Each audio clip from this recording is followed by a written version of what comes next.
assim, palavra do nosso Deus. Josias tinha 8 anos de idade quando começou a reinar e reinou 31 anos em Jerusalém. A mãe dele se chamava Jedida e era filha de Adaías, de Boscate. Josias fez o que era reto aos olhos do Senhor. Andou em todo o caminho de Davi, seu pai, e não se desviou nem para a direita, nem para a esquerda. Versículo 8. Então o sumo sacerdote Uquias disse ao escrivão Safã: achei o livro da lei na casa do Senhor. E Uquias entregou o livro a Safã, e este o leu. Então o escrivão Safã foi falar com o rei, e lhe deu um relatório dizendo: seus servos contaram o dinheiro que estava na casa do Senhor, e o entregaram nas mãos dos que dirigem a obra, e têm a seu encargo a casa do Senhor. Depois o escrivão Safã anunciou ao rei: o sacerdote Uquias me entregou um livro, e Safã o leu diante do rei. Quando ouviu as palavras do livro da lei, o rei rasgou as suas roupas.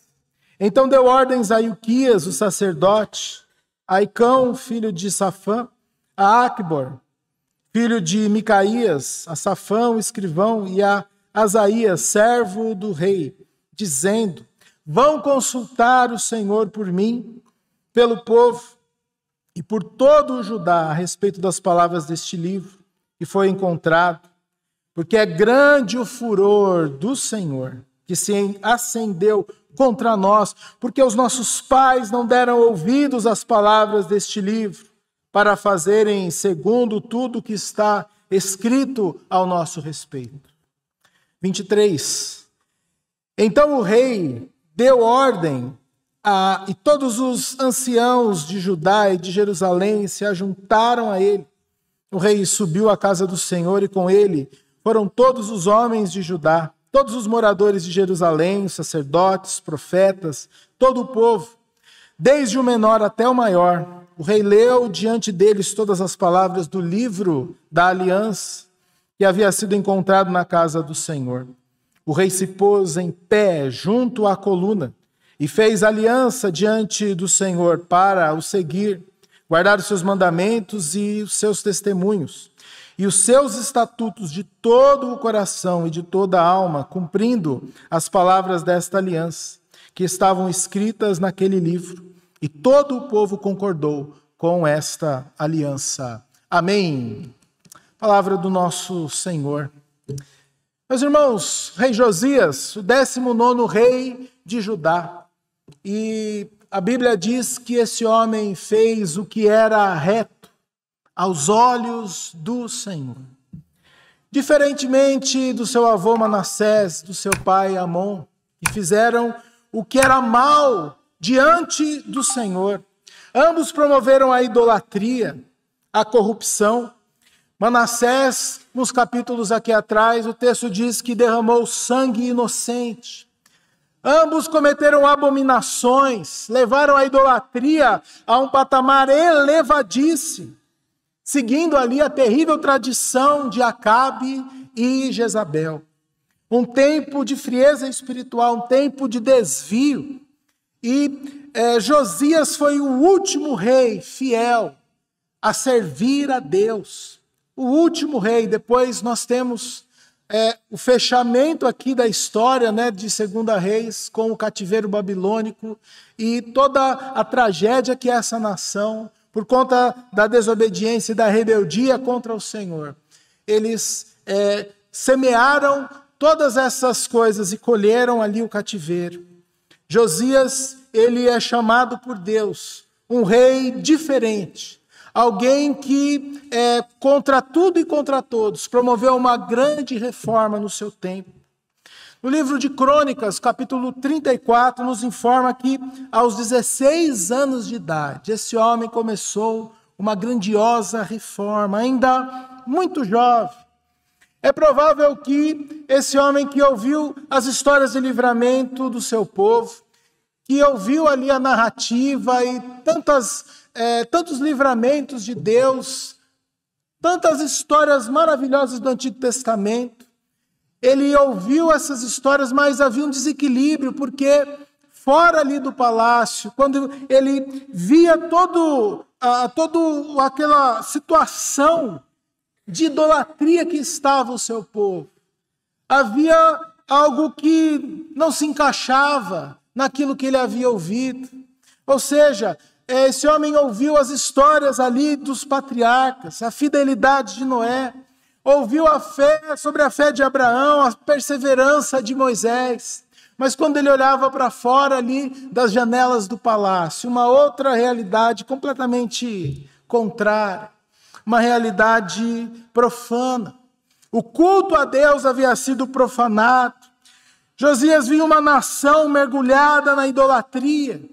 E ainda muito jovem, de todo o seu coração, ele busca a Deus. Ele busca uma reforma.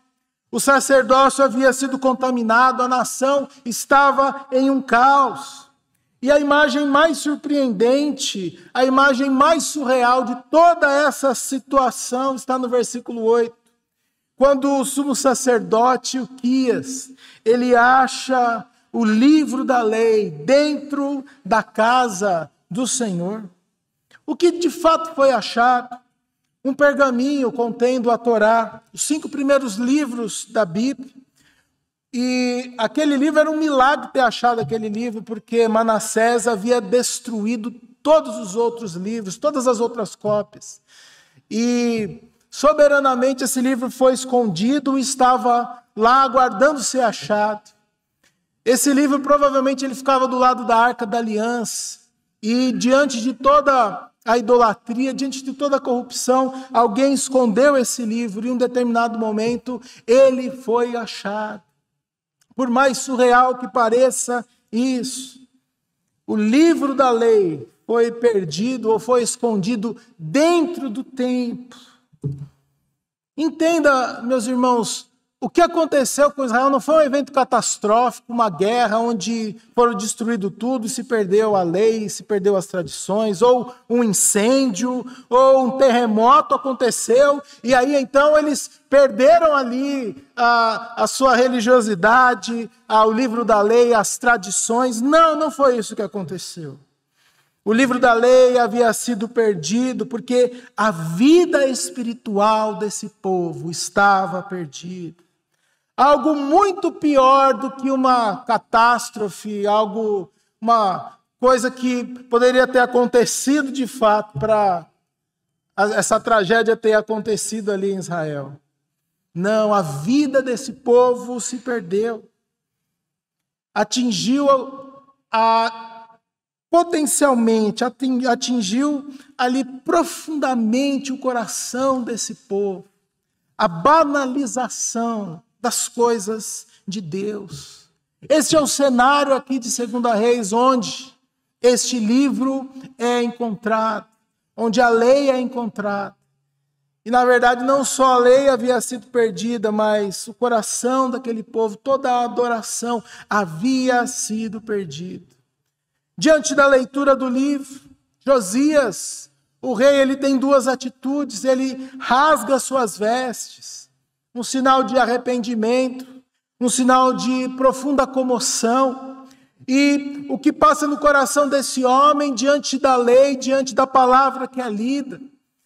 Ele entende que o que eles estavam fazendo era o oposto à vontade de Deus. Nós e os nossos antepassados nos rebelamos contra Deus.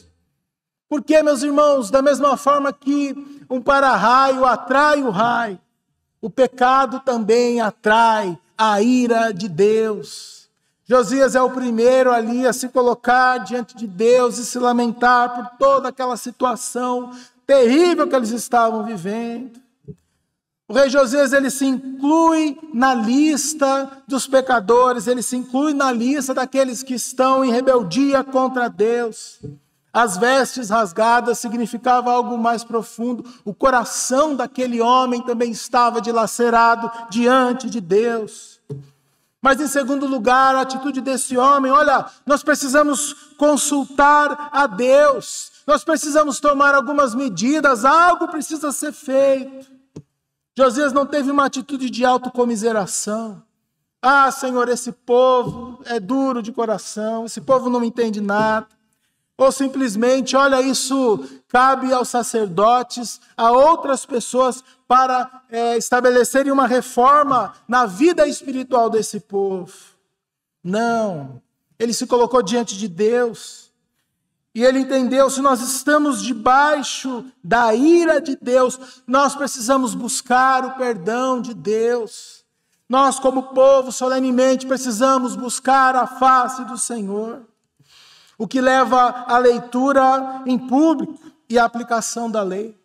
Aqui em 2 Reis 22 e 23, nós temos o básico que nós utilizamos para expor as Escrituras. Como se baseia uma pregação? É ler a palavra, explicar a palavra e aplicar a palavra. A leitura da lei leva à aplicação da lei no coração do rei e no coração de todo o povo. Um resumo da história de Josias, poderíamos dizer o seguinte, que começa com a restauração do templo. O templo havia sido abandonado, resultado de uma comunhão com Deus que havia sido abandonada. Isso era o reflexo da vida espiritual daquele povo. Não apenas o templo precisava ser purificado, mas toda a nação precisava ser purificada. Porque, na verdade, Israel era o povo escolhido de Deus, o povo que adorava a Deus, na teoria sim, mas na prática havia um panteão de deuses que se confundiam ali numa miscigenação ali de deuses, de costumes. Quando o povo entrou ali na terra prometida, ao invés de expulsar ali a idolatria, ao terminar ali com aqueles atos idólatras do povo cananeu, na verdade eles foram somando e foram ali colocando mais deuses. E isso com certeza destruiu a intimidade com o Senhor, destruiu a idolatria, destruiu a comunicação com Deus. Não apenas o templo precisava ser purificado, o coração precisava ser purificado. No capítulo 23 nós temos a celebração da Páscoa. Versículo 21, o rei deu uma ordem a todo o povo, dizendo: celebrem a Páscoa ao Senhor, o Deus de vocês, como está escrito neste livro da aliança. Porque nunca se celebrou uma Páscoa como esta, desde os dias dos juízes que julgaram Israel, nem durante os dias dos reis de Israel. A história de livramento daquele povo havia sido esquecida. A tradição, os livramentos, tudo havia sido deixado de lado. Josias, meus irmãos, é o exemplo de que é possível servir a Deus, é possível ser fiel a Deus, mesmo em meio a uma geração rebelde, mesmo em meio ao mundo lançado à idolatria. É possível ser fiel a Deus, num tempo em que Deus havia sido esquecido por aquela nação. Mas apesar das profundas reformas que esse homem ele produz ali na sua nação, a ira de Deus foi derramada neste povo. E o final aqui de 2 Reis mostra toda esse evento trágico que foi o cativeiro. Por mais que os profetas chamaram a atenção, profetizaram ali o julgamento, profetizaram ali que era necessário o arrependimento, o livro de 2 Reis mostra o final fatídico desta nação que é levada ao cativeiro. Jerusalém foi sitiada, Jerusalém foi destruída. O cativeiro babilônico foi uma profunda marca no coração desse povo, que precisava de profundas reformas no seu coração. E nós sabemos que esse julgamento que o Antigo Testamento revela é sinal de um julgamento futuro, de um julgamento eterno. Um julgamento definitivo, que toda a humanidade um dia estará diante do justo juiz. Josias é esse homem que, contra tudo e contra todos, ele promove uma grande reforma. Ele promove ali a lei no centro do culto a Deus. E este personagem icônico nos ensina algumas lições preciosas. para o nosso coração. A primeira lição que Josias nos ensina é que nunca é cedo demais para se fazer mudanças. Nunca é tarde demais para se fazer mudanças. Olha o exemplo desse homem, aos 16 anos. Uma profunda crise no seu país, uma profunda crise, todo o sistema religioso. Nada batia com as histórias que ele havia ouvido.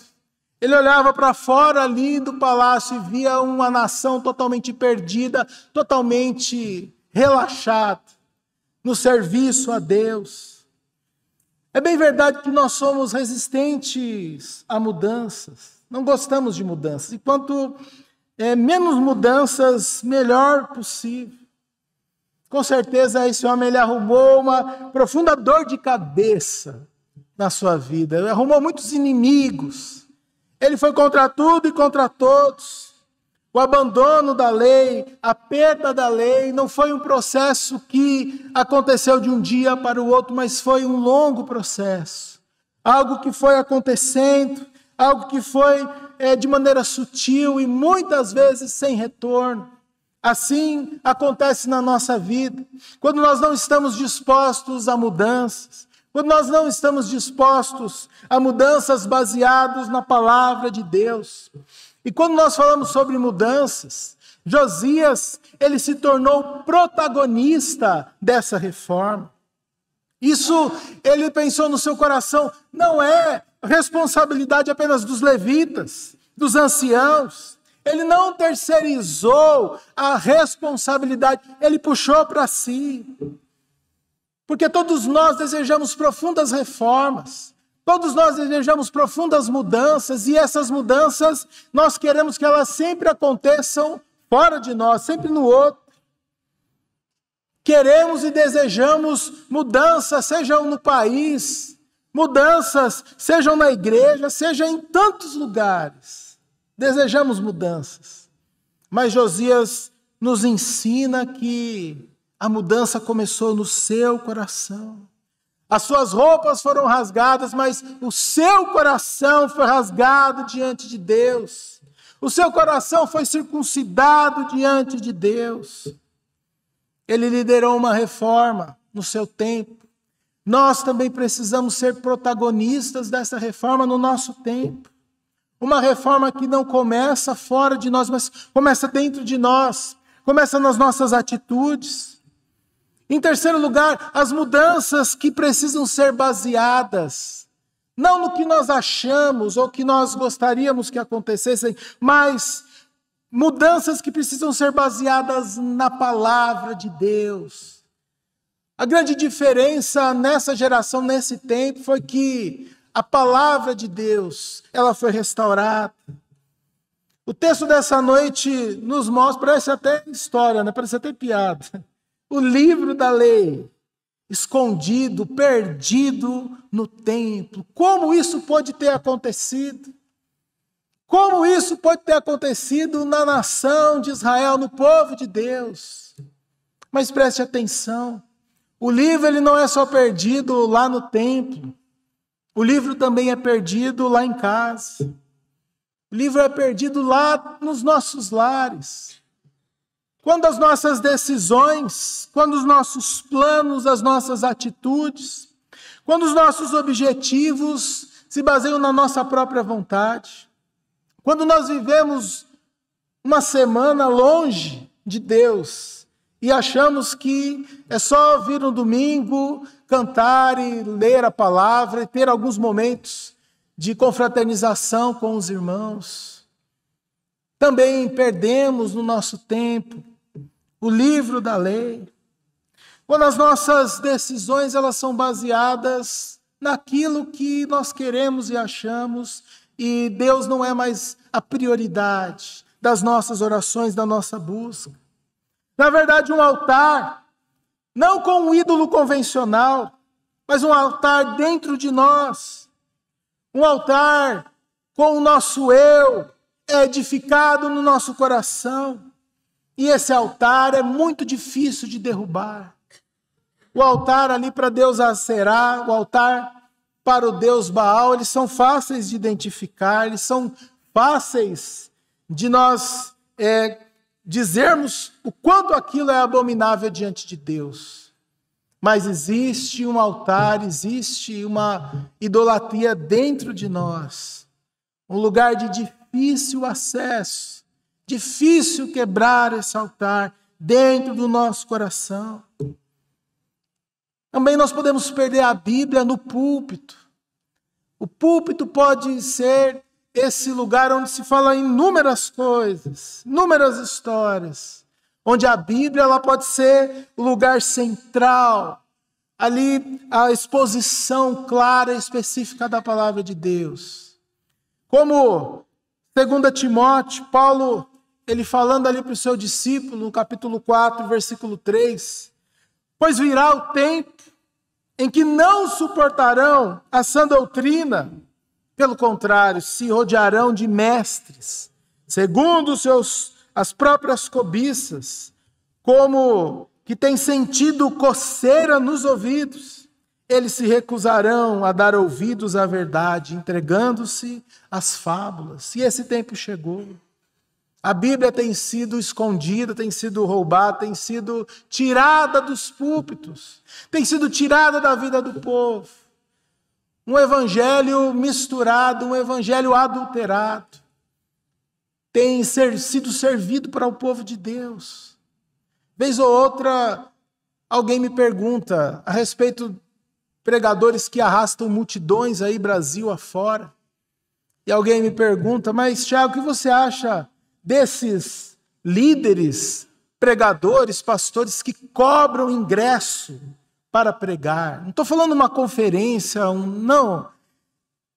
Para você ver ali a exposição da palavra, a pregação da palavra, você precisa pagar um ingresso em determinadas igrejas, em determinados lugares. Geralmente eu respondo assim, olha, se você precisa pagar para ouvir o evangelho, provavelmente você não vai ouvir o evangelho, você vai ouvir outra coisa. Você vai ouvir uma outra mensagem, não o evangelho do nosso Senhor e Salvador Jesus Cristo. Perdemos o livro diante das nossas atitudes egoístas, que não buscam a boa, perfeita e agradável vontade do Senhor. As nossas ações desequilibradas, onde sabemos o que deve ser feito, mas prevaricamos no fazer, deixamos de lado, perdemos a mão, perdemos o fio da meada na vida cristã.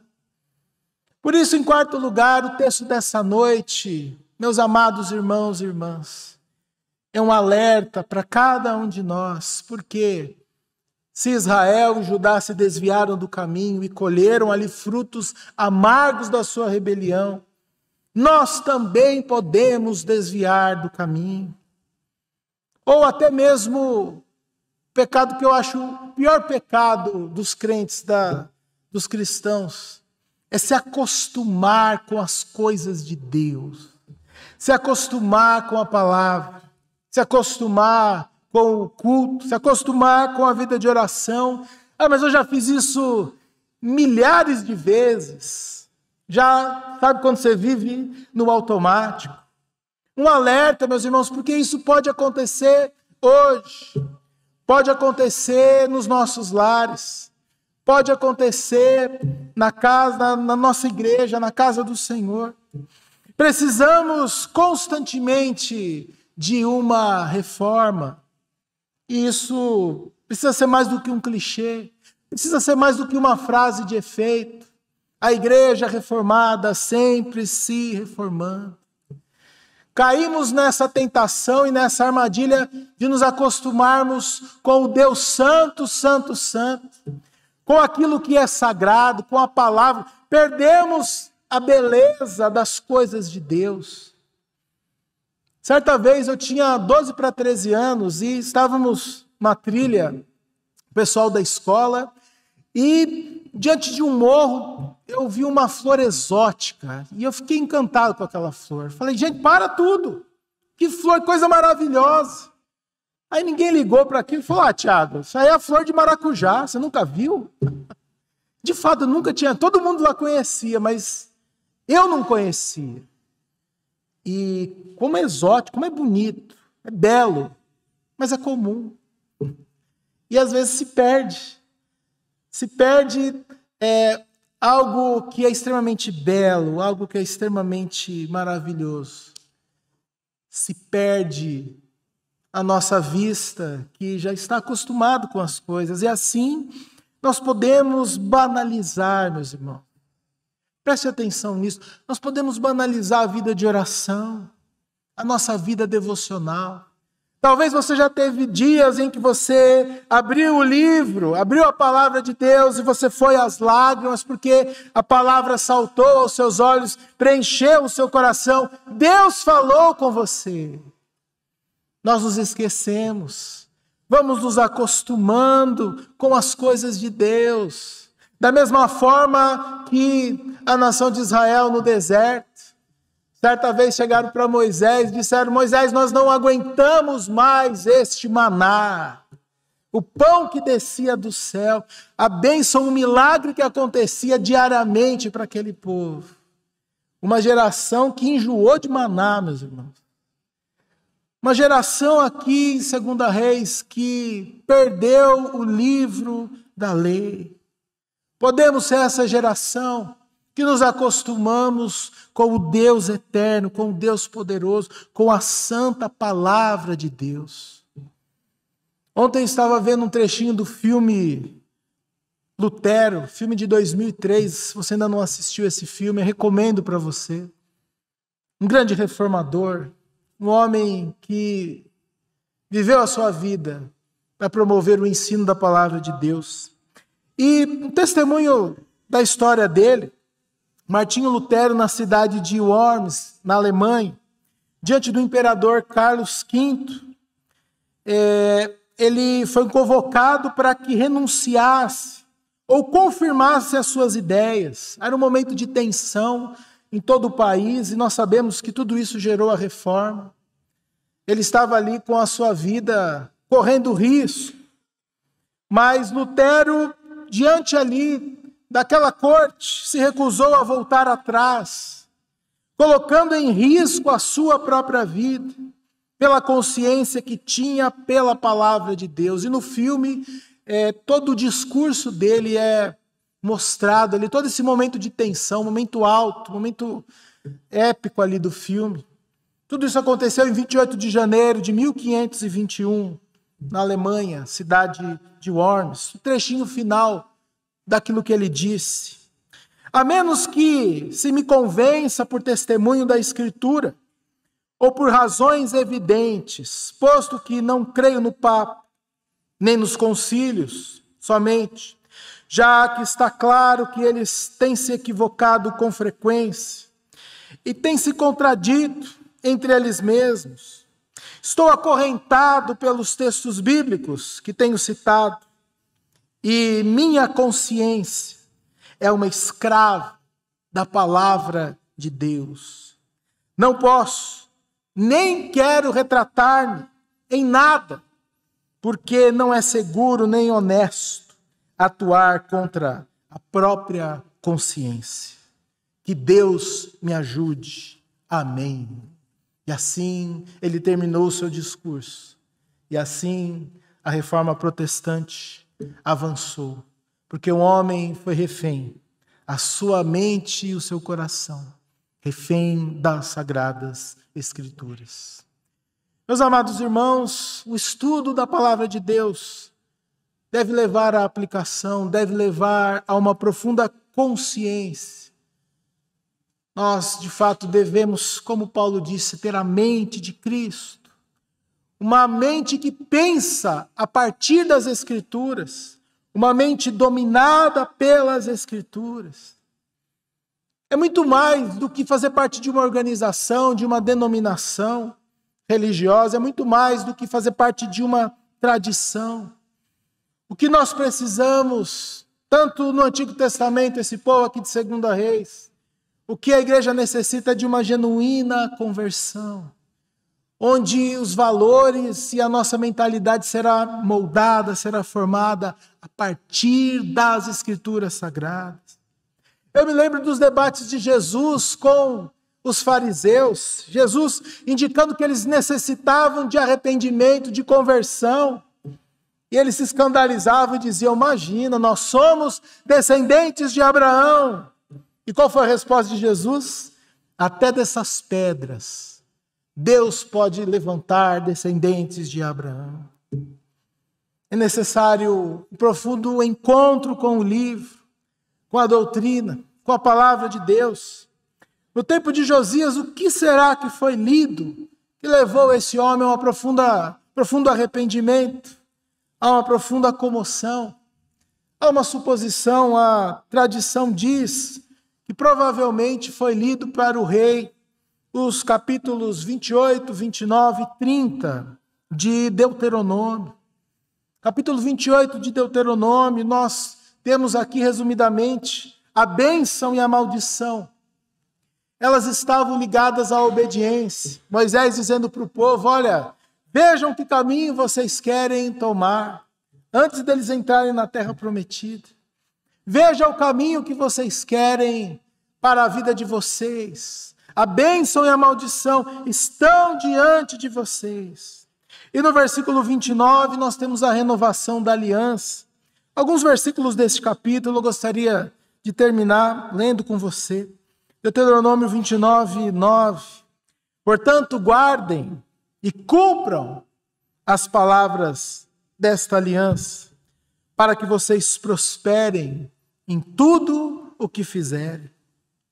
Versículo 10. Hoje todos vocês estão diante do Senhor, seu Deus, os chefes das tribos, os anciãos, os oficiais, todos os homens de Israel, as crianças, as mulheres, os estrangeiros que se encontram no arraial, desde o rachador de lenha até o tirador de água, para que entrem na aliança do Senhor, seu Deus, e no juramento que hoje o Senhor, seu Deus, está fazendo com vocês, para que hoje os estabeleça por seu povo, e ele seja o Deus de vocês, como ele lhes prometeu e como jurou aos pais de vocês, Abraão, Isaque e Jacó.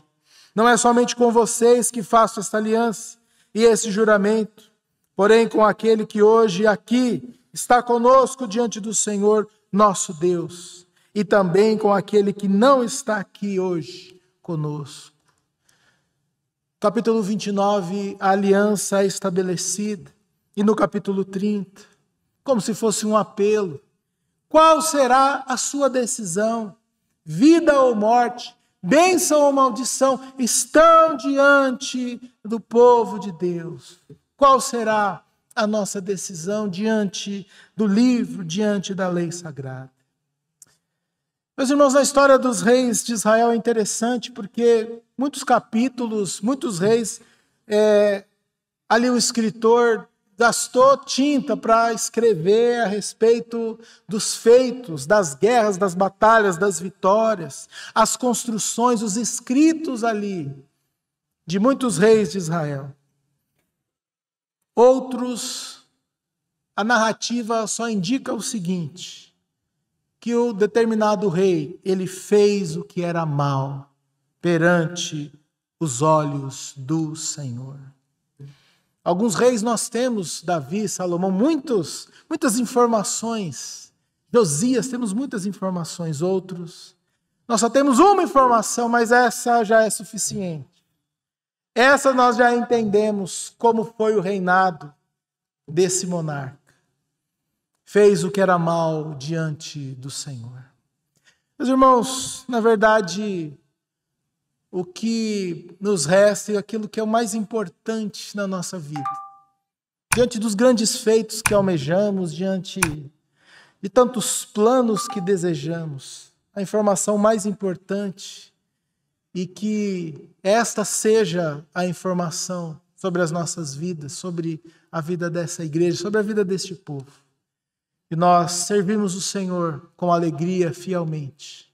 Que nós fizemos o que era correto, o que era reto, diante dos olhos do nosso Deus. Que Deus nos abençoe, meus irmãos.